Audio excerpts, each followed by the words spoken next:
Alright, so it's no secret Range Blaster is my favorite weapon of all time, and well, Splatoon 2 didn't exactly treat it well, and I've talked about that to death by now. However, rather than ignoring the weapon like they have through Splatoon 2 patches, it's been the main one to introduce the Squid Roll and Surge, got a fancy new redesign, and the class is actually considered its own weapon class, which are all reasons to think Nintendo might actually care about the weapon this time. So today, I'm gonna go over what I want them to do and what I think will actually happen, and if you enjoy this video, be sure to subscribe to see more. And without any further ado, let's get right into it. Alright, so there's only one change that I would consider unrealistic, which is no jump RNG. Now, Splatoon 2 has made a lot of weapons more mobile, not even just shooters, but shooters is the primary example and the main reason there's been talked about more because they pushed the mobility standards really far with literally all of them. And this means if you're a slow firing weapon, you're basically dependent on jumping these days just to have a little bit of mobility, and Range's jump RNG is so abysmal sometimes the indirects will miss. Realistically, for Nintendo, there are two options here. Either we can nerf shooter mobility and a few other things to tone it back down, or we can buff some of the slower weapons mobility to make everything keep up better with shooters. And well, considering we're adding two new movement options to the game, I think the answer is firmly in the latter. Now, if Range Blaster gets the right kit and other changes, I think they can get away without having to do jump RNG changes, and for a while I thought that jump RNG being completely gone isn't necessary, but realistically, I don't see a reason why not to give it to not just Range Blaster, but to Luna and Normal Blaster. I get there's a lot of people who don't like this class, but are directs really the problem you're complaining about? And if we incentivize and makes directs more important for the class, that leaves more window of opportunity to tone back the indirect parts people don't like. So screw it. At this point, for the one-shot blasters, I think it's fair that they have no jump RNG, and that would make the class better designed as a whole. That being said, I would genuinely be unbelievably surprised if that's a change that actually happened to the game, and realistically I think we're either going to get no changes, or what I'm more hopeful for is that jump RNG will at least be a little bit better and more reliable that way, which I would still be happy with, obviously. So on to more realistic hopes. There are two things I feel fairly confident will happen, and I'm very much hoping. Number one, no HP chaining special. Armor completely ruins a lot of one-shot weapons, and I very much hope we don't have one of those again. Now, Bubbler, which is the special that got turned into armor, is Big Bubbler in this game, which is a deployable shield. So the special that's meant to be an HP chaining one has been completely reworked to not do so, and therefore open the door to get rid of HP chaining in Splatoon 3, and I can only hope the devs completely walk through that and they're not hiding a secret armor 2.0 in the direct. I do think HP chaining specials can be done right, and Splatoon 1 Bubbler was closer to that since you at least had to be near the person using the special, but I think it's just better they don't risk it and don't put one in the game entirely, please. And the other thing I feel fairly confident will actually happen is that the Squid Roll and Surge, the new movement options, actually have the same RNG as Grounded, which for Range Blaster would be none, meaning it can actually move and shoot reliably. Squid Roll and Surge already feel like a direct response to the mobility shooters have by letting everyone have a nice burst movement option, which would particularly help slower weapons, but if that has RNG, it will have the same problems as jumping. So please, for the love of God,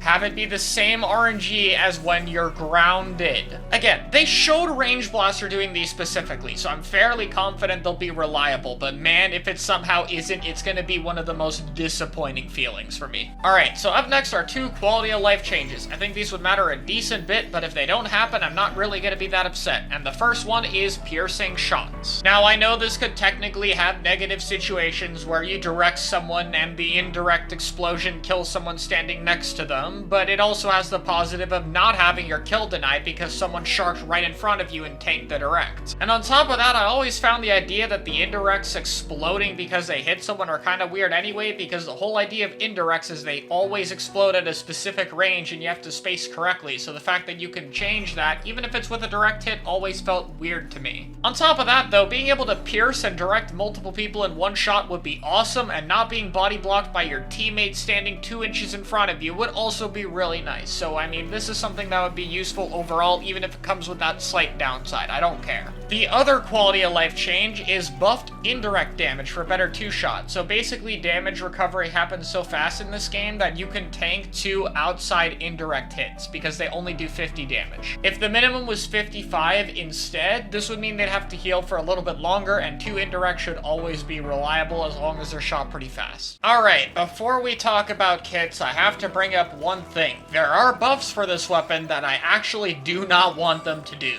First off, ink efficiency. Now, if they minorly reduce the white ink frames or give you a 10th shot, I won't complain about it, but I don't think this should be a non-ink hungry weapon. I like that it has 9 shots and a ton of white ink frames because it gives it a lot of downtime. It felt like one of the changes from Splatoon 1 to 2 that was really fair, and it made you have to be more tactical with when you shot and when you didn't, which for a weapon with good kill power is really fair in my opinion. Similarly, I don't want them to buff the weapon's paint because it's another weakness that I feel is really important for it. Again, for a weapon that has good kill power and good poking behind corners, it also being able to paint would be really overtuned, and blasters are supposed to be bad painters. Please don't go the E-liter route and make it good at painting. By making it better at things like paint and ink efficiency too much, you not only get rid of those weaknesses, but now you can't make the strengths really important because it would be too broken. It ruins any ability to make the weapon unique and fun and makes it feel like something that's not even the same weapon. The solution isn't to make it well-rounded, it's to make the strengths a little bit more worth it while keeping its weaknesses very intact. Alright, so finally let's talk about weapon kits. Now, Range Blaster has had both really fun aggressive kits and supportive kits. The main kit it had in Splatoon 1 was an aggressive one with Splat Bomb and Kraken, and in Splatoon 2 was a passive one with Burst Bomb and Tentamissiles. I'll be honest, I care more about the aggressive kit because it's just more fun. But ideally, I would like Splatoon 3 to have both a really good passive kit and a really good aggressive kit.